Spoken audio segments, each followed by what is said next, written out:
Du ministre français des Affaires étrangères, M.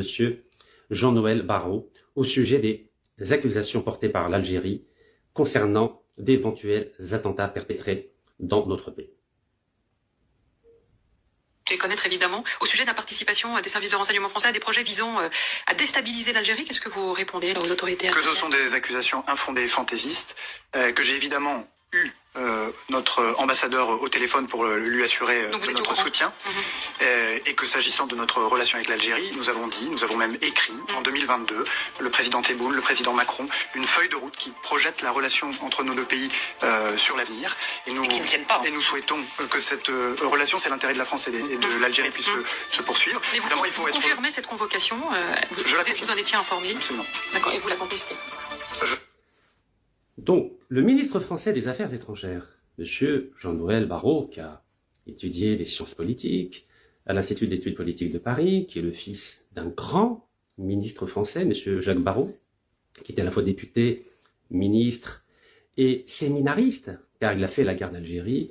Il était notamment dans un village de pacification en Algérie en 62. Et d'ailleurs, il avait même préfacé un ouvrage qui s'appelle « Algérie, mon amour ». Donc, il racontait l'histoire d'un jeune appelé en Algérie entre 1960 et 1962. Et M. Jean-Noël Barrot, le hasard de la vie, a voulu qu'il soit né un 13 mai. Et vous savez que la date du 13 mai est très importante dans l'histoire de l'Algérie. Alors, M. Jean-Noël Barrot a dit que les accusations portées par l'Algérie étaient, dixit, infondées et fantaisistes. À croire qu'en ce moment, il y a de la poésie dans l'air. En France, on a vu la tribune publiée par 64 personnalités françaises dans le magazine Marianne, où le président algérien était comparé à un terroriste. Maintenant, les accusations portées par l'Algérie sont fantaisistes. Et ensuite, peut-être qu'on ira vers une extrémité regrettable, peut-être sexiste. C'est la saison des istes. Un peu de gravité, s'il vous plaît, et regardez ce qui s'est passé le 14 décembre 1973 au consulat d'Algérie à Marseille. L'Algérie a mis 3 ans pour accuser les services secrets français. Pourquoi 3 ans? Car après cet effroyable attentat terroriste commis sur le sol français, dans une représentation consulaire algérienne à Marseille, il y a eu 4 morts et 28 blessés. Pourquoi je vous dis que l'Algérie a mis 3 ans pour accuser les services français? C'est parce que le 3 janvier 1976, un attentat a été déjoué au siège du journal du FLN qui s'appelle El Moudjahid à Alger. Et qui a été pointé du doigt? Des Français, là aussi, qui avaient envisagé de commettre plusieurs attentats, non seulement à Alger, mais à Bonn, dans d'autres représentations consulaires à l'étranger. Et 3 jours après que le journaliste français Paul Balta, qui est très connu, journaliste du Monde, 3 jours après son article où les services secrets français ont été pointés du doigt, le ministre français Jacques Barrot, hasard de l'histoire, qui est le père du ministre actuel français des Affaires étrangères Jean-Noël Barrot, est parti à Alger, je dis bien 3 jours plus tard, où il a témoigné du maintien de la coopération avec la France. Et le ministre algérien de l'époque avait dit qu'il convient de faire une nette distinction entre les coopérants et d'une façon générale les Français travaillant en Algérie et les saboteurs venus de France. Je répète, faire une distinction entre les Français qui travaillent en Algérie et les saboteurs qui viennent de France. 3 mois plus tard, 3 des saboteurs de l'attentat contre le Moudjahid ont été condamnés par la justice algérienne. Et à l'époque, la France n'a jamais dit que les accusations de l'Algérie étaient infondées et fantaisistes. Pourquoi? Parce que c'était incontestable. Et parmi ces 3 saboteurs condamnés, il y avait une personne qui s'appelait Danielou. Son vrai nom, c'était Paul Daniel. Et ce Paul Daniel était considéré comme le financier chargé de financer les attentats en Algérie.